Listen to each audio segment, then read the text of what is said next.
বুলি চাওঁ তেতিয়াহ'লে আমাৰ মহৎ লোকসকলৰ কাণৰ পুঠিহে আমি দূৰলৈ চাব পাৰোঁ। গতিকে মই হৰেণ ভূঞাই যিটো কৈ থৈ গ'ল তাৰ ওপৰত পৰিকল্পনা হৈছে, তাৰ ওপৰত আঁচনি হৈছে, তাৰ ওপৰত নতুন ধৰণৰ পৰিকল্পনাৰ সৃষ্টি হৈছে। কিন্তু গোটেই বস্তুটো গুৰুত্ব হ'ল ভেটিটো সৃষ্টি কৰা হৰেণ ভূঞা ডাঙৰীয়া। আৰু সেই হৰেণ ভূঞা ডাঙৰীয়া এই সংসাৰ এৰি গুচি গ'ল। এইটো অলপ দীঘলীয়া হয় কথাটো। সংসাৰ এৰি গুচি গ'ল। আৰু ইংৰাজীত এটা কথা আছে, অল উইল ফল। আমি যেতিয়া পৰি যাম আমাৰ এটা বস্তুৱে থাকিব, সেইটো হ'ল এমুঠি ভস্ম। আমি যেতিয়া পৰি যাম, পৰি যোৱাৰ পাছত এমুঠি ভস্মহে থাকিব। এই যে মৰিলে এতিয়া জুগিল গাৰ্ড ঢেৰ কৰিলে যদিও এইবাৰ আচলতে সাৰটো এমুঠি ভস্ম। সেইকাৰণে জাপৰ ছাত্ৰে যিটো অৱস্থিতিবাদ তাত কৈছে বিইং এণ্ড নথিংনেছ। আমি এতিয়া গোটেইবোৰ জীয়াই আছোঁ কাৰণে উই আৰ বিইং, আৰু মৃত্যুৰ পাছত নথিংনেছ। বিইং এণ্ড নথিংনেছত এই দৰ্শনটোতে যিটো কোৱা হৈছে যে যেতিয়ালৈকে জীয়াই আছা তেতিয়ালৈকে ইউ আৰ বিইং। গৈ জীৱনটোক অমৃতময় কৰিবলৈ আমাৰ ভাৰতীয় দৰ্শনে উপদেশ দিছে, আৰু সেইটোকে কৰিলে আমাৰ হৰেণ ভূঞা ডাঙৰীয়াই। হৰেণ ভূঞা ডাঙৰীয়াই জীৱনটো সেইদৰে সৃষ্টি কৰিলে আৰু সেইদৰে মেকআপ কৰিলে। আমি ক্ষেত্ৰ বিশেষে আজি হয়তো ইয়াত 1 কোটি মানুহ সমাবেশ হোৱা নাই, কিন্তু 1 কোটি মানুহ সমাৱেশ হ'ব নালাগে। যিকেইজন সমাৱেশ হৈছে এইকেইজনে তেখেতৰ প্ৰতি কিমান অনুৰক্ত হৈ আহিছে, এইটোহে আটাইতকৈ ডাঙৰ কথা। সেইকাৰণে শ্ৰেণীত পঢ়ুৱা নাটক এখনৰ কথা মনত পৰিছে, গুড বাই মিষ্টাৰ চিপছ। পঢ়াত আছে চাগে, good bye mister chips. Mister chips বুলি এজন মাষ্টৰ, তেওঁ গোটেই জীৱন ল'ৰা ছোৱালী পঢ়ুৱাই শেষ কৰি দিলে।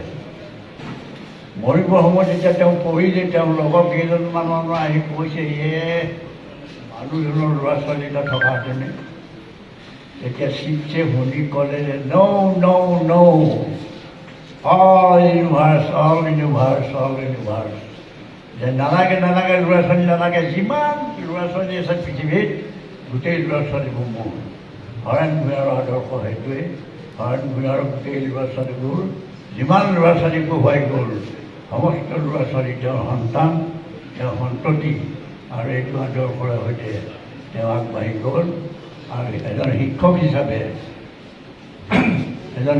হিচাপে হৰেণ ভূঞাটো যথেষ্ট এজন কৃতি শিক্ষক। ইংৰাজী জানে, ফিলচফি জানে, নজনা বস্তু একো নাই, বুৰঞ্জী জানে। মোৰ লগত বিশেষ ভাল আছিলে কাৰণে মই কৈছোঁ, তেওঁ নজনা কথা একো নাই, তেওঁ সকলো জানে। তেওঁ এজন ভাল শিক্ষক। এইচলৈ উঠি গৈ ছোৱালীজনীয়ে আব্দুল কালামক সুধিলে, 12 বছৰ ছোৱালীজনীয়ে, যে আপুনি মিছাইল মেন হৈছে, আপুনি ৰাষ্ট্ৰপতি হৈছে, আপোনাক কি বুলি সম্বোধন কৰিলে আপুনি বেছি ভাল পায়? তেতিয়া তেওঁ ক'লে যে মোক শিক্ষক বুলি পৰিচয় দিলে মই বেছি ভাল পাওঁ। শিক্ষক পদবীটো ইমান মোহনীয়, আৰু সেই মোহনীয় পদবীত চাকৰি কৰি থকা দিনতো চাকৰি বা অৱসৰ লোৱাৰ পাছতো সেই শিক্ষকতা জীৱনৰ সোৱাদটো তেওঁ এৰিব নোৱাৰিলে। সদায় মই মহাবিদ্যালয় আহে, দৰকাৰ হ'লে 2টা ক্লাছ কৰে, নহ'লে নিজৰ ঠাইত বহি কিতাপ পঢ়ি থাকে। সেইকাৰণে শিক্ষকৰ যিটো গৰিমা, দীঘলীয়া হ'লেও কথাখিনি ক'ব লাগিব। শিক্ষকৰ যিটো গৰিমা, আপোনাৰ কটন কলেজত যেতিয়া বাণীকান্ত কাকতি প্ৰিন্সিপাল হৈছিলে, তেওঁ আগৰজন প্ৰিন্সিপাল মহিবুল্লা যেতিয়া ওলাই যাব বিদায় সভা হ'ল, তেতিয়া মহিবুল্লাক উপলব্ধি দুষাৰমান ক'বলৈ কোৱা হ'ল।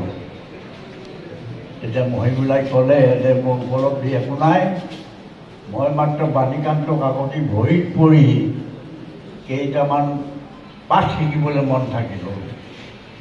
ইমান ডাঙৰ কথা। গতিকে শিক্ষকসকলৰ আন এজন সুবোধ চট্টোপাধ্যায় বুলি এজন শিক্ষক কলিকতা বিশ্ববিদ্যালয়ৰ ইংৰাজী হেড